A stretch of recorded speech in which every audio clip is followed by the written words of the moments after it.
Hello friends, welcome to cooking studio by তন্নি।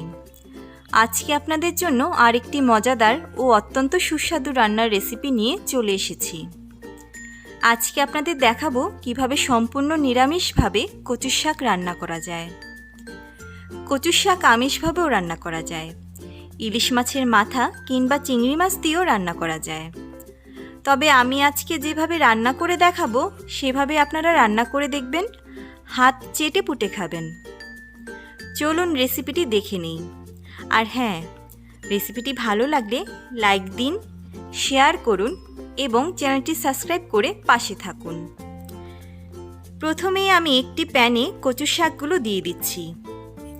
আমি আগে কচু শাকগুলো কেটে ধুয়ে নিয়েছি। এখন 1 চা চামচ লবণ দিয়ে দেব। তারপর 1 কাপ পরিমাণ জল দিয়ে দেব।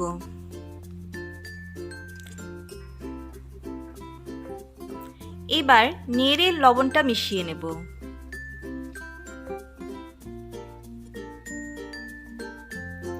এরপর কচু শাকগুলো ভাপিয়ে নেওয়ার জন্য ঢাকনা দিয়ে ঢেকে দেব।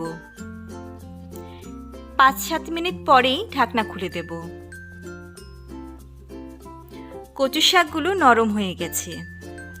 এইবার একটি স্টেইনারের সাহায্যে কচু শাকের জলটা ছেঁকে নেব। এখন চুলায় একটি প্যান বসিয়ে তাতে তেল গরম হতে দেব। তেল গরম হলে পরে একটা শুকনা মরিচ ছিঁড়ে দিয়ে দেব। এরপর একটি তেজপাতাও দিয়ে দেব।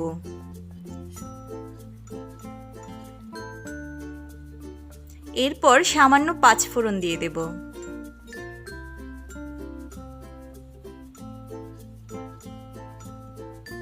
এবার কিছু কোরানো নারকেল দিয়ে দেব। এখন নারকেলটা একটু ভেজে নেব, তবে বেশিক্ষণ ভাজবো না। হালকা একটু ভাজা হলেই আধা চা চামচ আদা বাটা দিয়ে দেব। আদাটা একটু ভেজে নিয়েই আগে থেকে ভাপিয়ে রাখা কচুর শাকগুলো দিয়ে দেব।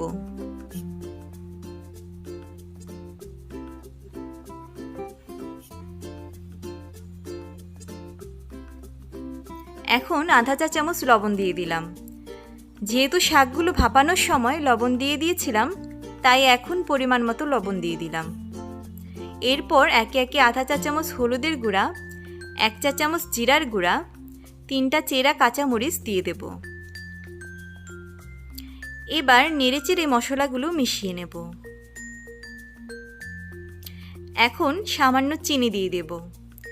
যেহেতু নিরামিষ রান্না, একটু চিনি তো দিতেই হবে। আপনারা চাইলে এটি স্কিপও করতে পারেন। এবার ভালোভাবে নেড়েচেড়ে কচুর শাকটা রান্না করতে হবে। যতক্ষণ পর্যন্ত না কচুর শাকের জল ভালোভাবে টেনে যাবে, ততক্ষণ নেড়েচেড়ে যেতে হবে।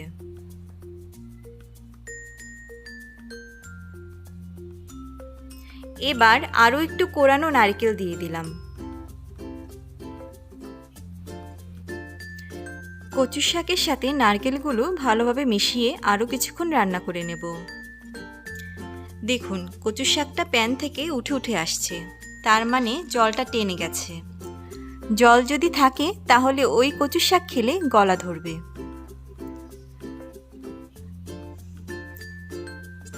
আমার রান্না হয়ে গেছে। ব্যাস, রেডি হয়ে গেল মজাদার সম্পূর্ণ নিরামিষভাবে কচু শাক।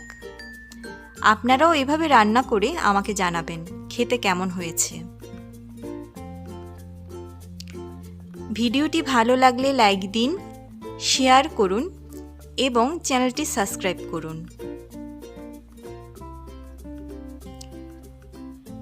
ভিডিওটি দেখার জন্য ধন্যবাদ।